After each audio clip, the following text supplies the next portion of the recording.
question. I'd like to raise my question under Standing Order 27-2 to the Minister of Religious and Cultural Affairs. Honorable Speaker, the perception that Sri Lanka's Department of Archaeology functions as a Buddhist-only institution is rooted in systematic institutional practices and exclusionary actions on the ground. Regarding the Koneswaram Temple, Thandamalai Murugan Temple, Nelkalmalai Temple, Nelkalmalai Archaeological Site, regarding the Divisional Secretariat of Kuchaveli, regarding Kurundur Malai Temple, Veluthunari Malai and Tahiti, I request the following clarifications.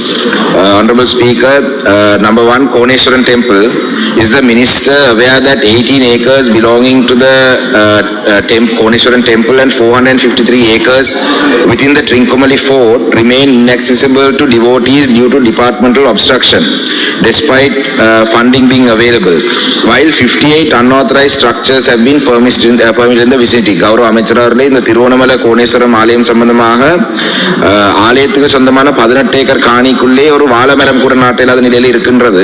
ஆனால் அதே வேளையிலே அந்த ஆலயத்துக்கு வெளியிலே 58 கடைகள். ஆனால் இந்த கடைகளுடைய விளக்கம் என்றால் இது பெரும்பான்மை சமூகத்துக்கு சொந்தமான கடைகள் சட்டவிரோதமாக இயங்கிக் கொண்டு வருது. அப்ப தொல்பொருள் திணைக்களம் சட்டவிரோதமான கடைகளுக்கு அனுமதி வழங்குகிறார்கள். ஆனால் ஆலயத்துக்கு சொந்தமான காணிலே வாழைமரம் கூட நடுவதற்கு அனுமதிக்கிறாங்க இல்ல. Number 2, Thandamalai Murugan Temple, is the minister aware that vital renovations and safety developments are blocked due to archaeological designations, leaving structures at risk of collapse and even preventing the electricity board from installing basic metering facilities. Gaurav Amechara அவர்களே அந்த தாந்தாமலை ஆலயத்திலே அந்த இலங்கை மின்சார சபைக்கு சொந்தமான அந்த metre பெட்டி எரிஞ்சிருக்கு. அந்த புதிதாக அதுல ஒரு மீட்டர் பெட்டியை பூட்டுவதற்கு கூட தொல்பொருள் திணைக்களத்தால் அனுமதி வழங்குகிறார்கள் இல்லை. ஆலயத்துக்குள்ளே அரச மரம் வளர்ந்திருக்கு சொல்லி கட்டிடம் முடிந்து போற அளவுக்கு இருக்கின்றது. அது வாழை மரமோ அரச மரமோ தென்னை மரமோ கட்டிடம் முடியுதுன்னு அது வெட்டதான் வேணும். அதுக்கான அனுமதி உங்களோட திணைக்களம் மறுக்கின்றது. Number 3, Nelkalmalai, is the minister aware of reports that a new Buddhist temple has been constructed on archaeological land under the guise of restoration, while long-standing Hindu places of worship in the same district face severe restrictions? Gaurav Amechara விளக்கம் என்னென்றால் தாந்தாமலையிலே electricity போர்டுக்கு சொந்தமான பெட்டியை பூட்டுவதற்கு அனுமதி இல்லை. ஆனா அதே நேரத்திலே அதே மாவட்டத்திலே கிரான் பிரதேச செயலாளர் பிரிவுக்குள்ளே தொல்பொருள் அடையாளங்கள் இருக்கு சொல்லி அடையாளம் எடுக்கப்பட்ட ஒரு இடத்திலே புதிதாக ஒரு விஹாரை அமைக்கப்பட்டிருக்கு. This is not restoration, this is reconstruction. அப்ப ஒரே மாவட்டம் 2 சட்டம், சைவ ஆலயங்களுக்கு ஒரு சட்டம், பௌத்த விஹாரங்களுக்கு ஒரு சட்டம். Number 4, Kuchaveli coastal belt, is the minister aware that approximately 38 new Buddhist temples are being erected along a 47-kilometer stretch where fewer than 500 single Buddhist families reside? Gaurav Amechara அவர்களே திருவண்ணாமலையிலே குச்சவெளி பிரதேசத்திலே புதிதாக 38 பௌத்த விஹாரங்கள் அமைக்கிறதுக்கான நடவடிக்கை எடுத்துக் கொண்டிருக்கிறார்கள். ஆனால் அந்த பிரதேசத்திலே 500க்கும் குறைவான சிங்களர்கள் தான் இருக்கிறார்கள். அப்ப ஒரு சிங்கள 10 சிங்கள குடும்பத்துக்கு ஒரு ஆலயம், இது என்ன வகையில நியாயம்? தமிழ் மக்களுடைய நிலப்பரம்பலை, தமிழ் மக்களுடைய இனப்பரம்பலை மாற்றுவதற்காக திருவண்ணாமலையிலே விசேடமாக இவ்வாறு நடவடிக்கைகள் தொடர்கின்றது. Number 5, Kurundur Mala in Mulattivu, is the minister aware that over 78 acres are being obstructed, Tamil Hindu observance are restricted and Tamil fishermen are prohibited from using the Kurundur Kulam tank, whereas Sinhalese fishermen are granted access? What is the logic, honorable minister?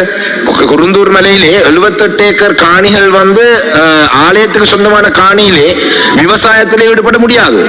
அதே நேரத்திலே குருந்தூர் குளம் என்றது தொல்பொருளுக்கு சொந்தமானது என்று சொல்லி குருந்தூர் குளத்திலே மீன்பிடியிலே ஈடுபட்ட தமிழ் மீனவர்களுக்கு அனுமதி இல்லை. சிவில் டிஃபென்ஸ் போர்ஸ் ராணுவத்தினுடைய அனுசரணையுடன் சிங்கள மீனவர்கள் அதிலே மீன் பிடிக்கிறார்கள். அப்ப இது எந்த வகையிலும் அதே போலதான் குருந்தூர் மலையிலே ஒரு தேங்காயை உடைத்து மத வழிபாட்டிலே ஈடுபட முடியாத சூழல் இருக்கின்றது. Number 6, in Vaunia and Jaffna, is the minister aware that Vedukunari Malai and Tahiti face similar restrictions on worship and unauthorized construction on disputed land conducted under the state protection? இதே போலதான் கௌரவ அமைச்சர்களே வவுனியா வெடுக்குனாரி மலையிலேயும் கூட ஆலயங்களிலே மதப்பாடு வழிபாட்டிலே ஈடுபடுறதுக்கு அனுமதி இல்லை. ஏன்? அது தொல்பொருள் சொல்றாங்க. ஆனால் அதே நேரத்தில் தைட்டியிலே நீங்கள் தனியாருடைய காணிலே சட்டவிரோதமான ஒரு கட்டடத்தை அமைத்து அதே ஒரு விஹார் என்று சொல்லி அதை நீங்கள் சட்டபூர்வமாக செய்ய பார்க்கிறீங்க. நேற்றைய தினம் கூட பாதுகாப்பு அமைச்சருடைய ஆலோசனை கூட்டத்தில் இதே பிரச்சனை வந்தது. மயிலிட்டி பலாலி பிரதேசத்திலே காணிக்க மாதா தேவாலயம் முடிக்கப்பட்டிருக்கு ராணுவத்தினால். ஆனால் தைட்டிலே சட்டவிரோதமான வியாரை. In light of the above, on what legal or historic basis are these discriminatory actions permitted, and were the local affected communities ever consulted? What immediate steps will the government take to restore access, remove biased restrictions, ensure equal religious rights, and halt actions that appear designed to alter the ethnic demography of these regions? Honorable Minister, along with that, I'd like to raise another couple of issues. இந்த மட்டக்களப்பு மாவட்டத்தை ஒரு உதாரணமாக வைத்து சொல்றேன். மட்டக்களப்பு மாவட்டத்தில் உங்களுடைய தொல்பொருள் அதிகாரிகள் வந்து பிரதேச செயலாளரோட பேச மறுக்கிறார்கள், பிரதேச சபையுடன் பேச மறுக்கிறார்கள். அவங்க இடங்களை அடையாளப்படுத்துறது சொல்லி போலீசாருடன் சென்று ஏதோ தாங்கள் பெரிய ரகசிய போலீஸ் மாதிரி அவங்களுடைய அடாவடியான நடவடிக்கை இருக்கு. அதே போலதான் மட்டக்களப்பு வரும் சர்க்குலர் கெசட் அரசாங்கத்தால் வரும் எல்லா ஆவணங்களும் சிங்கள மொழியிலே வருது. அங்கிருக்கிற அதிகாரிகளுக்கு சிங்களம் தெரியாது, தமிழ் மொழியிலே அனுப்புங்கள். அதே போலதான் மட்டக்களப்பு மாவட்டத்தில் தமிழ் தெரிந்த தொல்பொருள் திணைக்களத்துக்கு சொந்த வேலை செய்கிற ஊழியர்களை இடமாற்றம் செய்து அந்த மொழி அந்த பிரதேச மக்களோட மொழி தெரியாத சிங்கள மொழியை பேசுறவர்களை நீங்கள் மட்டக்களப்பில் நியமிக்கிறீர்கள். குறைந்தபட்சம் தொல்பொருள் திணைக்களத்துக்கு எதிரான இவ்வளவு குற்றச்சாட்டு இருக்கும் பொழுது தமிழ் பேசும் ஊழியர்கள் இருக்கிறவர்களையாவது அங்கு நியமிக்க வேண்டும் என்றுதான் என்னுடைய கோரிக்கை. Honorable Minister. ගරු කතානායකතුමනි, ගරු මන්ත්‍රීතුමා 27 යටතේ අහසන ප්‍රශ්න වලට පිළිතුරු දෙන්න සූදානම්. ඇත්තටම ගරු මන්ත්‍රීතුමා තමන්ගේ ප්‍රදේශයේ තිබෙන ගැටලු තමයි මේ ඉදිරිපත් කරන්නේ. නමුත් ගරු කතානායකතුමනි, මේ ඉදිරිපත් කරන විලාසය සහ ඔබ ඒ සඳහා භාවිත කරන වාක්‍යවල ඇඟවුමක් තියෙනවා පුරාවිද්‍යා දෙපාර්තමේන්තුව කරන මැදිහත් වීම් වල ස්වරූපය ගැන. ඒ නිසා ඒක නිර්වද්‍ය විදියටම මා පිළිතුරු දිය යුතුයි. ඊට අමතරව මම හිතන්නේ මම ඊට හොඳ අවබෝධයකින් කටයුතු කරමින් ඉන්නවා. මේ ප්‍රදේශවල අනවබෝධය නිසා දූරදර්ශී භාවය නැතිව කටයුතු කරපු තැන් නිසා ඇතිවෙච්ච ගැටලු විසඳ ගන්න පුළුවන් ඒවා. ලංකාවේ පුරාවිද්‍යා දෙපාර්තමේන්තුව ඔබතුමා ආසන විදියට බෞද්ධ ආගමික ආයතනයක් විදියට විතරක් කටයුතු කිරීම ගැන විමසන්නේ. මේක පිළිගන්න පුළුවන් තත්වයක් නෙමෙයි කොහෙත්වම. පුරාවිද්‍යා උරුමය හා ස්ථාන අතර පොදුවේ ගත්තාම ගරු මන්ත්‍රීතුමනි, මුළු ලංකාවම සැලකුවාම බෞද්ධරයක් තිබෙන්නේ බෞද්ධ පසුබිමක්, බෞද්ධ පදනමක්. ඒක කාටවත් ප්‍රතික්ෂේප කරන්න බෑ. ඒක ඓතිහාසිකව ගොඩනැගිලා තිබෙන විදිය. ඒ පුරාවිද්‍යාව කියලා කියන්නේ, ඉතිහාසය කියලා කියන්නේ, නැත්නම් මානව විද්‍යාව, සමාජ විද්‍යාව වගේ විෂයන් කියලා කියන්නේ ආගමක් අඟවන විෂයපත නෙවෙයි. ආගමක් අනුව ක්‍රියාත්මක වෙන විෂයපත නෙවෙයි. ඒවා විෂයානුබද්ධ දැනුම සහ අර්ථකථන මත ක්‍රියාත්මක වෙන්නේ. හින්දු, මුස්ලිම්, ක්‍රිස්තියානි වගේ පසුබිම් සහිත ස්ථාන තිබෙනවා. ඒවායේ බැඳුණු ආගමික ස්ථාන, ඒ වගේම ඓතිහාසික ස්ථාන තිබෙනවා. ඒවායේ ඓතිහාසික අගය හෝ ඇඟවුම් පුරාවිද්‍යා දෙපාර්තමේන්තුවෙන් බෞද්ධ කරන්න ගිහිල්ලා නැහැ, වෙනස් කරන්නේ නැහැ. පනතින් එහෙම අවකාශයක් ඇත්තෙත් නැහැ. ඇත්තටම ඒ වගේ ஸ்தானවල இந்து கோவில் கிரியாத்மக வேணும். தொல்பொருள் சம்பந்தமான ஒரு வகுப்பு எடுக்கிறதுக்கு நான் இந்த சபைக்கு வரல. கௌரவ அமைச்சர் அவர்களே, எங்களுடைய மக்களுடைய பிரச்சனைகளை பற்றி தான் நாங்கள் சொல்லியிருக்கிறோமே தவிர தொல்பொருள் சட்டத்தை பற்றியோ தொல்பொருளுடைய முக்கியத்துவத்தை பற்றி நாங்களும் தொல்பொருள் சட்டத்தின் ஊடாக இல்லை, தொல்பொருள் இந்த நாட்டிலே பாதுகாக்கப்பட வேண்டும் என்று நாங்களும் உங்களோட இணங்குறோம். ஆனா உங்களுடைய தொல்பொருள் நீங்கள் சொல்றீங்க இதுல புத்திஸ்ட் ஒன்லி இன்ஸ்டிடியூஷன்ன்றது இல்லை என்று சொல்றீங்க. ஆனா உங்களுடைய லோகோ எடுத்து பாருங்க, லோகோட தர்ம சக்கரையை தான் முன்னுக்கு போட்டு வச்சிருக்கீங்க. நீங்கள் நாளைக்கு கிராஸையும் போடுங்க, திரிசூலத்தையும் போடுங்க, எல்லா மதங்களையும் நீங்கள் அதில் இணைத்து போடுங்க. அதுக்கு பிறகு it will not be a Buddhist institution. அதே போலதான் இந்த நீங்கள் சொன்ன நீங்கள் மத வழிபாடு செய்யறதுக்கு தடை இல்லை, டிக்கெட் வேண்டில்லை. தயவு செய்து கௌரவ அமைச்சர் அவர்களே, எங்களுடைய மக்களுக்கு மத வழிபாடு எப்படி செய்ய வேண்டும் என்றதை நீங்கள் கற்றுக் கொடுக்க வேண்டிய அவசியம் இல்லை. மத வழிபாட்டில் ஈடுபடும் பொழுது அவடத்தொரு கற்பூரம் கொளுத்த வேண்டும் என்று சொன்னால் அதுதான் அந்த மக்களுடைய மத வழிபாடுகளுக்கு தடை என்று நான் சொல்றது. டிக்கெட் எடுக்கிறது அப்படி நான் சொல்லல. அதுல ஒரு நேர்த்தி கடன் வைத்திருந்தால் அதுல தேங்காய் உடைக்கிறது என்று சொன்னால் அதுதான் மத வழிபாடுக்கு தடையிற நான் சொல்றேன். அதே போலதான் உங்களுடைய பதிலே conveniently omitted responding to the illegal 58 shops that have been constructed by people who are not Tamil. You have categorically not even mentioned a word about the illegal Thaiti Vihara. That itself shows that there is bias in your answer. At the same time, மற்றது கௌரவ அமைச்சர் அவர்களே, நான் பேசும் பொழுது எப்படி பேசுறேன் அதை வைத்துக் கொண்டு நீங்கள் அதை பற்றி நீங்கள் விளக்கம் அளிக்க தேவையில்லை. உங்களுடைய ஜனாதிபதி ஒரு முறையிலே பேசுவார், உங்களுடைய சபாநாயகர் ஒரு முறையிலே பேசுவார், நீங்கள் ஒரு முறையிலே பேசுவீங்கள். நான் பேசுறதை வைத்து இப்படி நீங்கள் பேசுறது புலியன்றதெல்லாம் நீங்கள் அதனுடைய பேச்சு சுதந்திரம், அதை பற்றி நீங்கள் விளக்கம் அளிக்க தேவையில்லை. அதே போலதான் குருந்தூர் குளத்திலே மீன் பிடிக்கிறதுக்கு நீங்கள் சொல்றீங்க தொல்பொருளால தடை இல்லை. அங்க அந்த அந்த இடத்துக்கு வந்து நீங்க பாருங்க, எங்களுடைய கௌரவ பாராளுமன்ற உறுப்பினர் இருக்கின்றார்.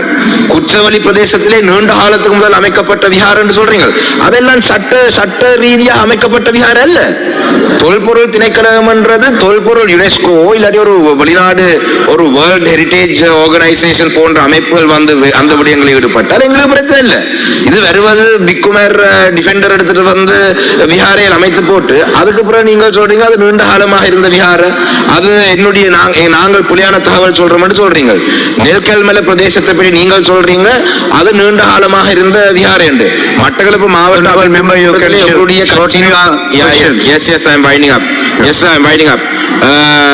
உங்களுடைய அமைச்சர் சுனில் அந்துனெட்டி அவர்கள் தலைமை தாங்குற அந்த கூட்டத்திலே அவர்களே வந்து சொல்லிருக்கிறார்கள் இது தொல்பொருள் கட்டல்ல. அந்த நெல்கல்மில என்ற இடத்துல இருக்கிற ஆர்மி கேம்ப்ல இருக்கிற ஆர்மியை சேர்ந்தவர்கள் அதை கட்டினது. அதுல உங்களுடைய தொல்பொருள் திணைக்களம் மேல்பார்வை செய்யவும் இல்லை, கல்ச்சரல் அஃபேர்ஸ் மினிஸ்டர் வந்து நிதி ஒதுக்கவும் இல்லை, ஆர்மி தான் கட்டினது. கடந்த காலத்தில் அன்றாதா யாம்பத் ஆளுநரா இருந்த பொழுது அவர் ஆரம்பித்து வைத்த வேலை. நீங்கள் மற்றவர்கள் செய்த பிள்ளைகளுக்கு தயவு செய்து தேசிய மக்கள் சக்தி அரசாங்கத்தினர் மக்கள் எதிர்பார்க்கிறது எல்லா மக்களையும் சமனாக நீங்கள் பார்ப்பீங்கள், எல்லா மக்களுக்கும் நீதியாக நீங்கள் நடந்து கொள்வீர்கள். இந்த தொல்பொருள் சம்பந்தமான விடயத்திலே உங்களுடைய செயல்பாடுகள் உங்களுடைய கருத்துகள் நீங்கள் எங்களை குற்றம் சுமத்துறீங்க. நாங்கள் மக்கள் பிரதிநிதி மக்களுடைய பிரச்சனை சொல்றோம். நீங்கள் இன்றைக்கு சொன்ன பதில் என்ன? தாந்தாமலையிலே meter electricity. Sir, I'm winding up, sir. Give me, I have allocated time just because the minister took too long to answer. No, that's not my problem. You should have asked him to shortly answer. Under the standing orders at the business committee, there is an agreement on how that 2 questions will be raised and how it will be responded to. In that light, I give you my time. You are not 3 minutes. Sorry? Now we have taken 3 minutes to... Yeah, I have 5 minutes. Read the stand. No 5 minutes. For 5 minutes to raise the question. No, 5 minutes. No. Okay. Yes. Honorable Speaker, then Honorable member, you also can argue here. Yeah. Yes. So, Honorable Speaker, you take the most amount of time in this house, obstructing people from speaking. Let me wind up. Yes. You wind up. Now we have taken 4 minutes. Yeah, see, again you are taking time. Yes. Wind up, please. Yes, I have to wind up my response. I can't wind up just because you want me to wind up. 4 minutes now. Yes. கௌரவ அமைச்சர் அவர்களே, இந்த தாந்தாமலையிலே ஒரு metre பெட்டி பூட்டுறதுக்கு நீங்கள் அது பார்க்க வேணும், சட்டம் அப்ப அதிலே மின்சாரம் அடிச்சு நீங்கள் பிறக்கிறது முதல் நான் பிறக்க முதல் எத்தனையோ பல்லாயிரம் கணக்கான ஆண்டுகளாக சைவ மத வழிபாட்டில் ஈடுபட்டதும் தாந்தாமலை. அதிலே மீட்டர் பெட்டியிலே யாருக்கும் கரண்ட் அடிச்சு யாரும் செத்து போனால் நீங்களா பொறுப்பு? தாந்தாமலை என்றதும் கெசட் பண்ணப்பட கூட இல்லை. அப்ப இந்த கௌரவ அமைச்சர் நீங்கள் சொன்னது போல கடந்த காலத்திலேயும் வந்து மட்டக்களப்பு மாவட்டத்திலே பிரச்சனை வந்ததுக்கான காரணம் தொல்பொருள் திணைக்களத்துறையவர்கள் வந்து இலங்கையிலே சட்டத்தை மதிக்காதது. தொல்பொருள் Okay. Since the Honorable Speaker doesn't want to permit. Yes, Honorable Minister, you can answer.